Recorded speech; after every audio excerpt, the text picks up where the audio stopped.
Assalamualaikum warahmatullahi wabarakatuh. Eh, Nama saya Abdul Rosid atau panggilnya Pak Rosid, selaku ketua kelompok tani rukun tani yang ada di Desa Glindengan, di antara salah satu kelompok tani yang ada di Desa Glindengan. Sekaligus anggota tani saya juga peternak, karena petani tanpa ternak kurang afdol, karena banyak pakan yang berserakan di lahan cuma dibiarkan begitu saja, sehingga petani itu lebih banyak atau mayoritas peternak.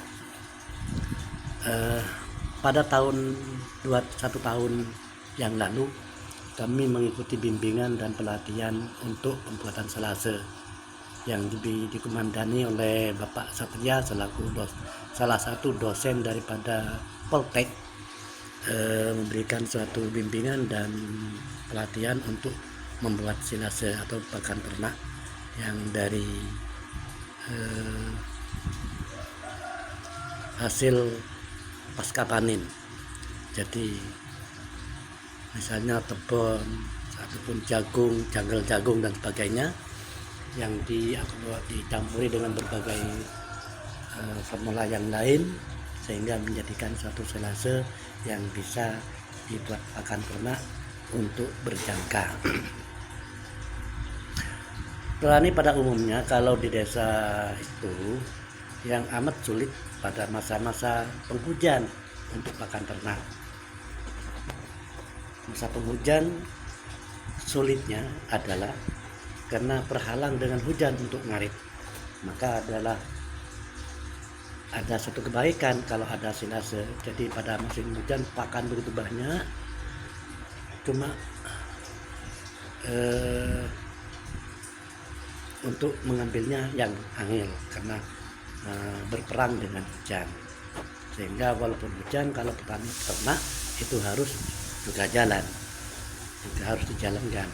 Nah, kalau ada alternatif silase ataupun fermentasi, pakan ternak fermentasi, mungkin bisa menjadi langkah yang cukup meringankan untuk petani atau peternak kita. Kami kelompok tani itu ada 40 anggota yang aktif, karena di kelompok tani itu ada kelompok anggota pasif dan anggota aktif. Yang pasif artinya tidak pernah ikut kegiatan di kelompok secara formal, tapi kebutuhan petani misalnya pupuk dan sebagainya tetap dapat bagian yang sudah tertera sesuai dengan aturan pemerintah. Kalau yang aktif adalah selalu ikut pertemuan tiap bulan, pertemuan pembimbingan tentang pertanian dan sebagainya. Itu anggota kelompok tani. Nah, kita kembali pada silase. Kami kalau musim jagung itu banyak tebon dan banyak janggel, karena biasanya janggel itu juga hanya dibuat bakar saja, kadang-kadang sampai lapuk.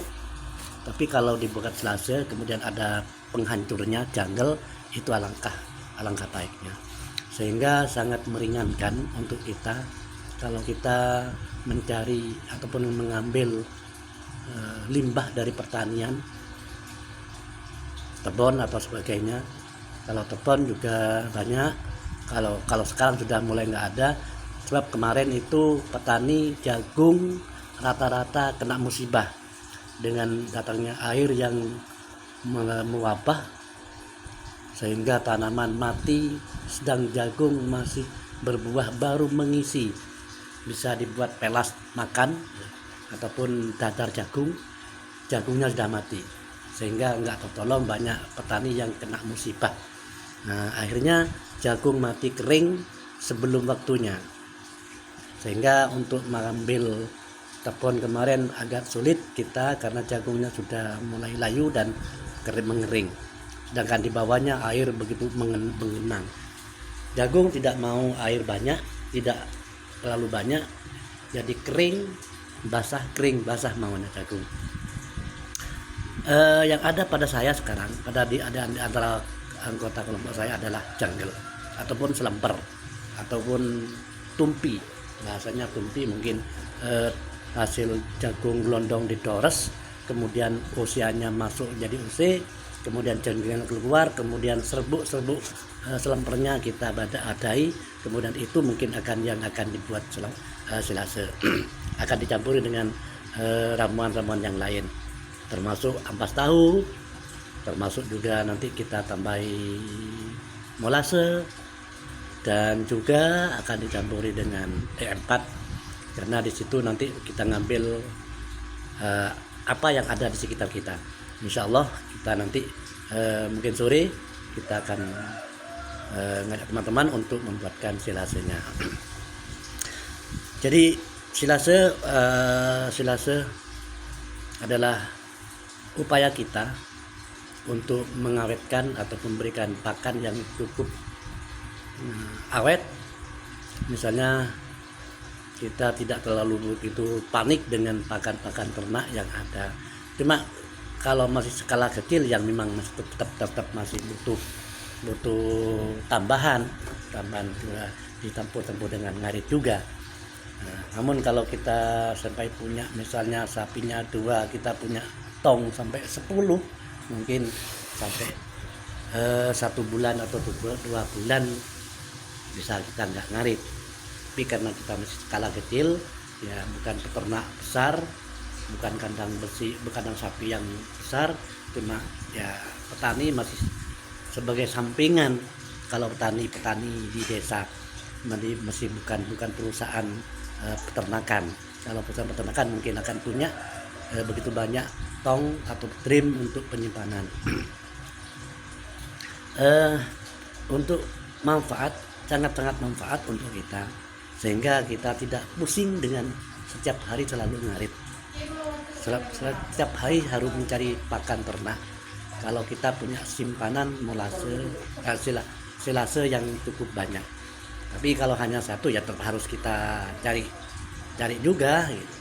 Mudah-mudahan ke depan petani bisa punya tempat silase yang begitu banyak, karena kalau hanya satu ya nggak cukup. Tapi kalau kita banyak, insya Allah kalau metode untuk satu kandang banyak sapi kemudian dimiliki orang banyak juga, itu saya sudah waktu itu sudah mempraktekkan untuk membuat satu kandang ada beberapa kambing, ada beberapa pemilik, sehingga modelnya nggak begitu kompak, salang eren, atau kadang-kadang ya ada yang nggak makani, ada yang nggak buang celetongnya dan sebagainya, sehingga teman-teman tetap ada di kandang sendiri-sendiri dan lebih leluasa untuk merawatnya. Jadi manfaat silase adalah kita tidak terlalu dibingungkan dengan setiap hari harus mencari pakan, karena kita sudah punya simpanan pakan yang cukup, misalnya 1 minggu. Setelah itu kita cari lagi untuk tiap harinya. Mungkin kita buat lagi dengan bahan-bahan yang ada untuk kita, misalnya pakai daun pepaya atau bongkel pepaya atau kates, ataupun daun-daun ini kayu-kayuan yang biasanya ternak juga suka, kita akan coba dengan hal-hal itu. Mudah-mudahan pelatihan yang kita dapat kemarin bisa lebih manfaat, bisa lebih barokah untuk para peternak kita yang ada di khususnya yang ada di kelompok rukun tani. Demikian sementara yang kami sampaikan pengalaman saya untuk membuat pakan ternak. Kemarin saya coba nggak pakai tong, pakai plastik, tapi ya akhirnya plastiknya kita beli 125.000, bisa menjadi 4 kantong, tapi 1 kali pakai sudah habis karena sudah mulai bolong dan pecah, karena plastik tidak kuat lama dan tidak kuat kepatahan panas. Demikian mungkin yang bisa saya sampaikan sementara. Terima kasih. Assalamualaikum warahmatullahi wabarakatuh.